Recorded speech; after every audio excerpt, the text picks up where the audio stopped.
It was really helpful to listen to Tom talking about the mischief, because she's another version of Loki, but it was important to make sure she was unique.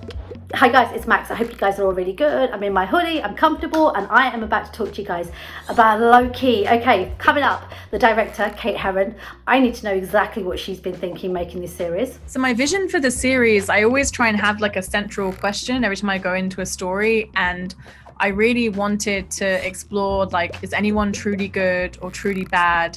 And can we move past our, like, you know, actions in the past? Will they always define us, or can we move past those? And I think Loki is a fantastic example of that, and also that gray area between good and bad. And I was really keen to kind of talk about Loki's identity and just, you know, where he will travel in our story. So also, before you get a director, you've got to have an awesome writer. So we're also going to hear from Michael Waldron. There were two big challenges ahead of us right out the gate. The first of which was there'd been 10 years of stories featuring Loki. Here we were doing a 6-hour TV show. How are we going to do something new? We had to break new ground with this character. That was really important. And then the second challenge was just, you know, it's a time travel show. So how are we going to depict time travel in a way that it can withstand week-to-week scrutiny from our very smart fans? And so excitement followed by paralyzing fear. And Loki and Sylvie, that clash of personalities, oh my god, so dynamic. Just what I needed in this series. We have to talk about that too. Make sure you subscribe, guys, if you haven't already. Thank you to everyone that has joined the little community here. We're growing. We're trying to get to 40,000 subs with your help. So hit the subscribe button, and also please leave a comment. Let me know what you think. There's a lot going on right now in Loki. What are the bits that are jumping out to you? Which are the bits that you think, I want more of that, or I want less of that? Would love to know your thoughts.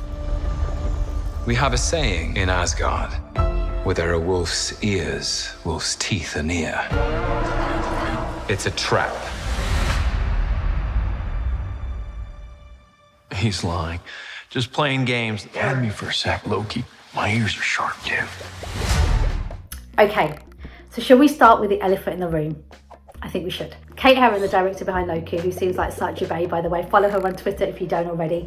I just love her honesty. She's been back in the UK, by the way, the last week or so, and she's been doing Zoom calls, and she's literally in her old bedroom. It's the cutest thing ever. From the moment I joined Loki, it was very important to me and my goal to acknowledge Loki was a bisexual. It is a part of who he is and who I am too. I know this is a small step, but I'm happy and my heart is so full. So say this now, canon in MCU. I love that. And the response, I have to say, for that storyline was absolutely huge on social media, especially on Twitter. So many people felt seen and heard. So I'm so glad that they finally kind of stopped alluding to Loki's sexuality, but actually tell us, yes, he's bisexual. Yes, he likes both sexes. And that's it, really. It's that simple. Trusting this man is not a good idea. No one bad is ever truly bad. And no one good is ever truly good.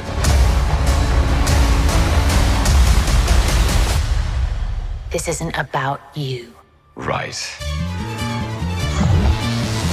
But guys, I think this is really important for us all to remember. MCU is a brand that is quite wholesome. It's quite a family brand that, even though they like to go dark and they're a little bit daring now and then, most of the time they play it quite safe. So if we look at any past romances, top of my mind, MJ, Spider-Man comes to mind. Yes, we get to see the romance, the complications of relationships, the expectations, but we very rarely see MJ and Spider-Man in bed naked, getting it on under silk sheets. That doesn't happen, but it kind of alludes to them being together, right? Same thing when we think about Captain America and Peggy. Beautiful romance, they're in love with each other, but we see hints of their relationship, but it's kind of much more kind of like the sweet romantic aspects of a relationship rather than the full-on sex side. So with Loki, guys, I don't think Marvel are going to do anything different. I think they're going to play it safe, but I think they're also slowly but surely testing the waters and seeing that the world out here is very diverse and everybody wants to be represented, and their fan base is so huge that they have to start showing LGBTQ superheroes anti-heroes, whatever you want to call them, and the same with black, brown, different races, because this is the world that we live in. And I don't think it's tokenism. I think it is a reflection of society, and if they don't join at some point, they're going to look like they're not part of the game anymore. So I do think it's really important for Loki and this storyline to happen. And Kate Herron also being bisexual and being the person at the helm of telling this story, I think she gets it, and she'll do it in such a beautiful way. I will add, actually, for those that didn't pick this up, some of you probably did like me,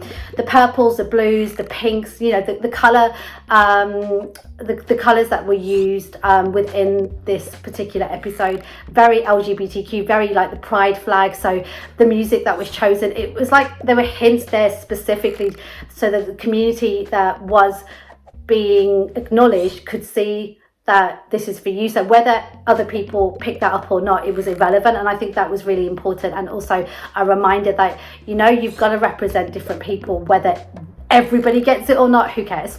I would say the theme of the series is about self and identity, but within a giant sci-fi mystery story that I would say has a lot of heart. And it's Loki, right? So it's going to have a lot of wit as well. I believe, stupidly, you can be whatever you want to be, even someone good. By the way, I should have an equal amount of security. This is insulting. You just can't help yourself. In the Loki series, we're going to see Loki in ways that we've never seen him, mainly because we're going to see so much of him. There's 6 episodes, and he's center stage. He's not backseat to Thor, and he's not a villain in this one. He's the center of this show. And so we're going to be able to explore his own personality, his own shortcomings, and sort of like excavate his feelings in a way that you've never been able to in the movies before. As a writer, that's really exciting because we're just going to get to go more in depth on a character that everybody already loved from the movies, and now they're just going to get to spend that much more time with. Okay, episode 3 has Loki accidentally taken himself and Sylvie to Lamentus/1, a planet where there is about to be an apocalypse. So not the best place to be. They're trying to get away. They somehow manage to get onto this train, which they're not supposed to be on. We see this fight scene develop, and it's really cool to actually remember when people used to do old school fighting, because Sylvie most of the time is literally just combat fighting, street fighting, whatever you want to call it. Also Sophia, who plays Sylvie, she had to go through so much combat style training, stunt training. So a lot of the stuff that we're seeing she actually did, which I think is really awesome. And there's a lot of that going back and forth with her and Loki, and it's kind of like a love-hate relationship. There's a lot of tension there. That's why I think there's chemistry as well, because when there's so much heat, somebody is attracted to somebody and something may happen. I'm hoping so, at least. I'm pushing that storyline. But here's the thing also, they're fighting with each other and they're trying to find their place, and I think Sylvie's taking no crap from Loki, which I love. Like, it's a different sort of relationship to Mobius, because Mobius, Owen Wilson's character, is obviously not like part of like the superhero world, and I think Loki's got that over him. But with Sylvie, I think they both are like have these powers and also this confidence, but Sylvie is super cocky, even more than Loki, if that's possible, and I love that she just kind of vents her anger, vents her opinion, the back and forth and the one-liners. They end up agreeing to work together. I don't think this is forever. I do absolutely think it's just to when they get to wherever they both want to get to before they double cross the other one, and I think that's part of what makes it quite exciting to watch. What exactly makes a Loki a Loki? Independence, authority, style. Awful throw. Loki comes face to face with Sylvie and wants to know more. A few questions. You're in my way.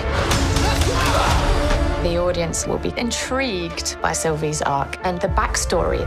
It really just sets the groundwork for this character. The universe wants to break free, so it manifests chaos, like me. Sylvie's going to leap into the MCU with extraordinary energy. People are going to love it. Expect the unexpected.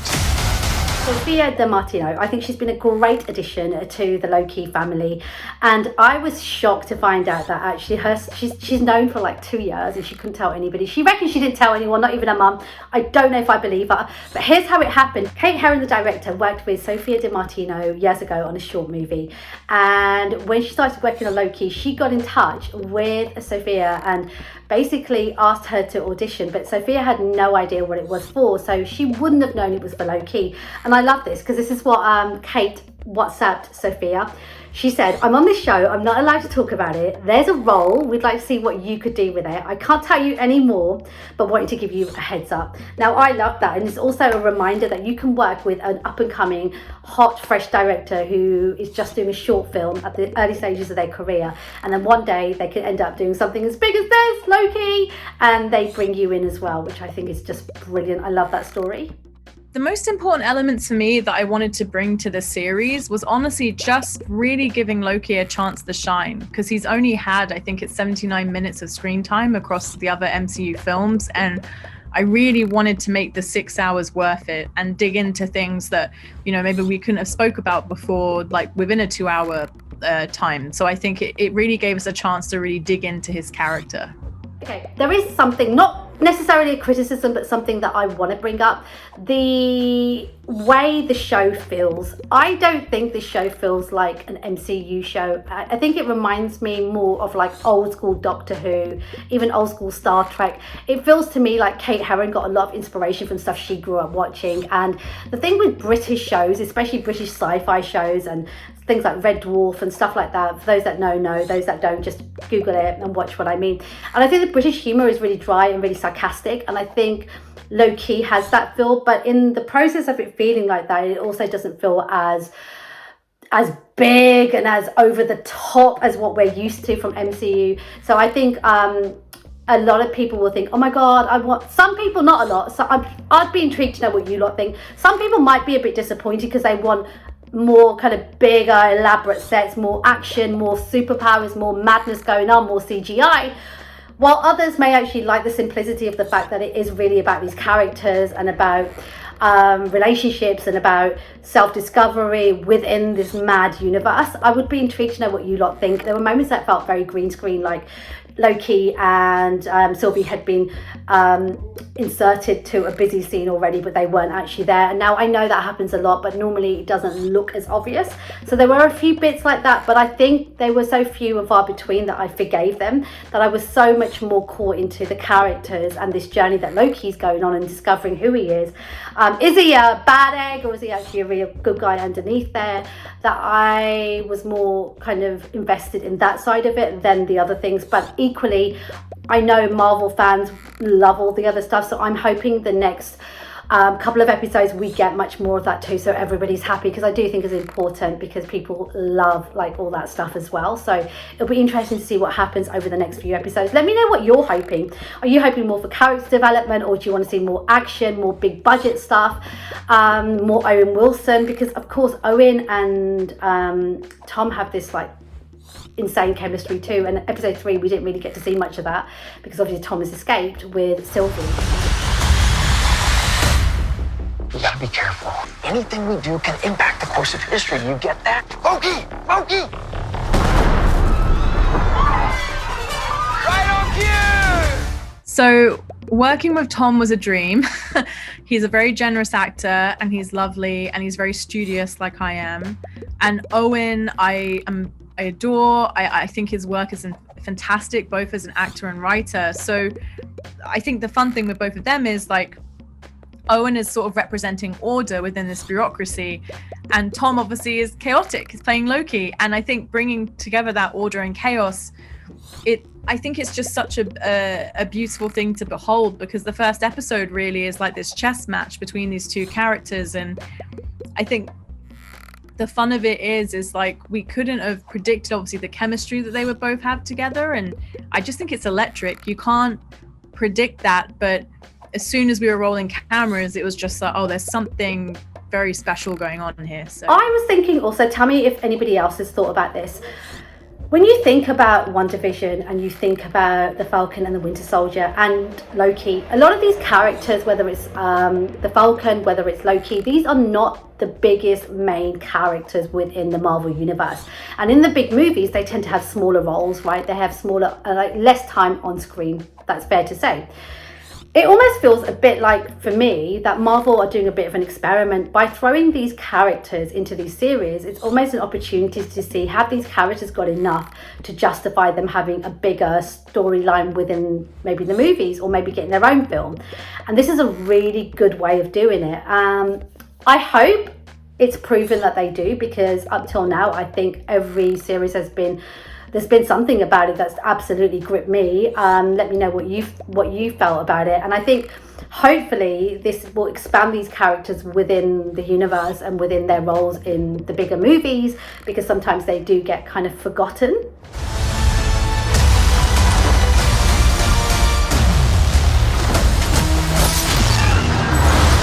I think the most challenging aspect of writing the series was probably just the creation and definition of the rules of time travel.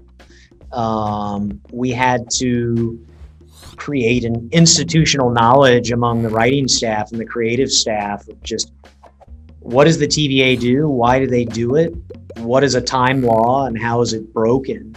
And once we'd done that, we had to then figure out a way to communicate it to the audience in a manner that wasn't boring and didn't distract you from the more compelling stuff with characters and the broader story. So now, guys, I could be completely wrong, but I am predicting that the last episode, I think Thor's going to pop up. I really think so, because I feel like, one, we need that to happen, something major like that. And I think it's going to be crucial to this kind of self-reflection journey that Loki's going on, whether he's going to end up being a good guy or a bad guy.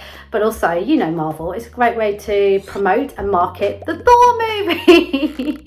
So I'm not being cynical, because I actually think there are two wins in here. They get to market it and promote it, but we also, as fans, would love to see that. Well, I would.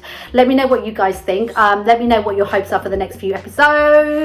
Are you happy? Are you disappointed? Are you loving Sylvie as much as me? Leave a comment. Let me know what you're thinking. I love having chats with you guys. And let me know what your wildest theories are of what might actually happen. I'll be back soon. Subscribe and take care. Bye. I think we're all just very proud of what we've managed to make in such a challenging year. And yeah, happy for people to finally see it.